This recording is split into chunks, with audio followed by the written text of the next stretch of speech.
Alors Julien, je crois qu'on en a tous déjà pris au moins une fois dans notre vie. Hein, c'est pas bien grave. C'est possible. Ce sont des compléments alimentaires, mais finalement, est-ce que c'est bon pour la santé ? On va répondre à cette question, effectivement, mais les compléments alimentaires, depuis quelques dizaines d'années, se trouvent vraiment en tête de gondole dans les magasins bio, magasins diététiques, dans les pharmacies. Dans les pharmacies. Maintenant, il se trouve carrément des parapharmacies spécialisées dans le complément alimentaire. Mais l'offre est en fait si importante qu'elle entraîne vraiment des interrogations. Comment s'y retrouver, lesquels choisir, comment favoriser la qualité, c'est ce qu'on va voir aujourd'hui en parlant de ces compléments alimentaires. Est-ce que vous avez l'habitude d'en consommer ? Alors, c'est considéré comme complément alimentaire, les produits avant de s'exposer au soleil, oui. Hein. Oui, ça fait partie... Moi, je prends ça, par exemple. Ouais, moi aussi, de temps en temps. Ouais. Moi, c'est plutôt magnésium, fer. Ou aussi, prescrit, mais selon les périodes de l'année, des vitamines. Les vitamines, la vitamine C, cette fameuse vitamine miracle, qui est le premier complément alimentaire consommé en France, en Europe et même dans le monde d'ailleurs. Mais les compléments alimentaires viennent en complément d'une alimentation équilibrée, bien entendu. Ils sont là en fait pour permettre des petits réglages au niveau de notre organisme, et ils sont là en fait pour entretenir notre bonne santé, pour combler des carences. Il faut vraiment les prendre sur une longue période en fait. Il faut faire des cures, exactement. Ce sont des cures puisque, en théorie, l'alimentation devrait suffire, l'alimentation et les plantes devraient suffire pour nous apporter des vitamines, des minéraux, des oligo-éléments, etc. Mais on mange pour pas pouvoir fonctionner correctement. Très bien, on le sait. Hein. Mais l'homme moderne, exactement, est vraiment carencé parce qu'il y a beaucoup de stress, parce que notre alimentation est totalement déséquilibrée et pas du tout adaptée. Une alimentation qui est raffinée, saturée, des fruits et légumes que l'on ne consomme pas. Il faudra en consommer, on dit 5 fruits et légumes par jour. On a largement entendu ce spot publicitaire-là. Ça fait beaucoup, oui. Ça fait beaucoup. Enfin, ça dépend l'été. C'est vrai qu'une salade de fruits, d'un coup, on en a 5 de fruits. Oui, 5 différents. Vous en avez 5, mais les fruits, les 3 quarts, enfin quand je dis les 3 quarts, c'est au moins 90% viennent de l'étranger. Ils sont récoltés beaucoup trop tôt. Ils sont pas terribles, vous dire qu'ils sont pas assez riches dans des frigos, en vitamines. La qualité nutritionnelle est vraiment pas intéressante. Il y a une étude qui démontre que pour les fruits et légumes, en réalité, c'est pas 5 par jour. C'est pas 5 fruits et légumes, mais c'est plutôt 15 kilos de fruits et de légumes par jour qu'il faudrait consommer par rapport à la qualité. Par rapport à la qualité. Par rapport à la qualité, pour avoir les vitamines. Sinon, il nous faudrait un petit potager. Vous en pensez quoi, Julie? Il faut arrêter de travailler et s'occuper de son jardin. Il faut aller dans les marchés de producteurs. Le chemin le plus proche.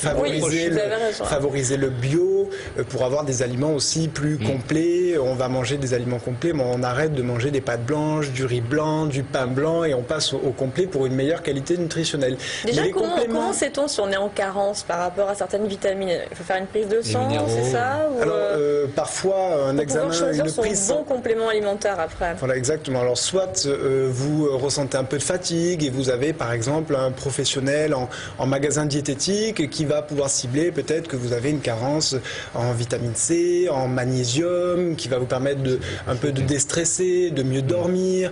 Donc, vous allez pouvoir avoir un dialogue avec un professionnel en magasin diététique ou en magasin bio, en parapharmacie souvent aussi, ou alors parfois pour un conseil encore plus personnalisé, vous pouvez bien entendu consulter un naturopathe qui va pouvoir vraiment la personne de Julien, cibler par exemple, et faire un bilan en fait, un bilan de santé, un bilan de vitalité qui va permettre de personnaliser les compléments alimentaires que vous allez prendre.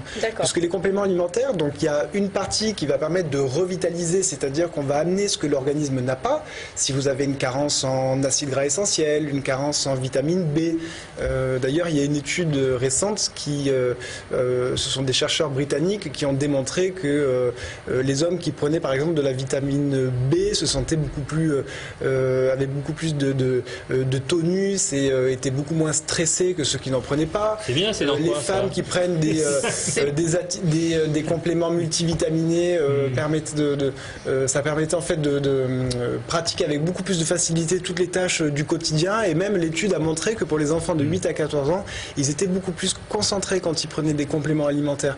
Donc, alors la vitamine B, on la trouve où? Demandez Hervé. La vitamine B, naturellement, est-ce qu'on la trouve naturellement? Naturellement, on peut la trouver effectivement dans des levures alimentaires, on en trouve dans des céréales complètes. Ah oui, c'est la levure qu'on met sur la salade là. Voilà, exactement. Ah oui, très bien, je le fais ça. On en trouve dans la gelée royale. C'est bon pour les cheveux et les ongles aussi. Ah oui, bien sûr, oui, bien entendu. Mais parfois, en fait, nos carences sont tellement importantes qu'on est obligé de passer par une prise de compléments alimentaires. Bien entendu, il ne faut pas tomber dans le piège et favoriser que les compléments alimentaires et après, à côté de ça, avoir une hygiène alimentaire chaotique. C'est pas non plus vraiment intéressant.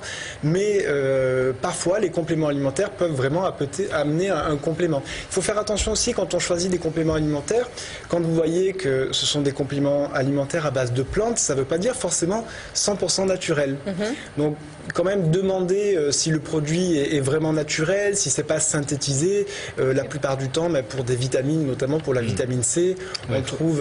On peut en avoir des bio, il y a les labels bio aussi. Des labels bio, il faut qu'elle soit naturelle. Donc quand vous prenez de la vitamine C, il faut prendre de la vitamine C acérola et que ce soit pas quelque chose de synthétisé, puisqu'on a vraiment au niveau de la qualité, on a vraiment une qualité qui est beaucoup plus importante et beaucoup plus assimilable, notamment pour les minéraux. Quand on veut faire une cure de magnésium pour mieux dormir, pour déstresser, on va choisir un magnésium marin, un magnésium qui va être biodisponible et que l'organisme va pouvoir vraiment digérer, assimiler, et ça va vraiment nous faire du bien. Un magnésium synthétisé, on n'aurait pas du tout cet effet-là. Bon, si on résume, Julien, très rapidement, d'abord on demande, en gros, on va voir un spécialiste pour savoir ce qui nous manque dans nos organismes pour aller mieux, et puis après on prend des compléments alimentaires. C'est pas mauvais pour la santé. C'est très bon pour la santé s'ils sont naturels. Et en cure, pas. Et en cure, oui. Et en cure, minimum un mois, toujours à peu près. Bon, ça dépend des compléments alimentaires, ça dépend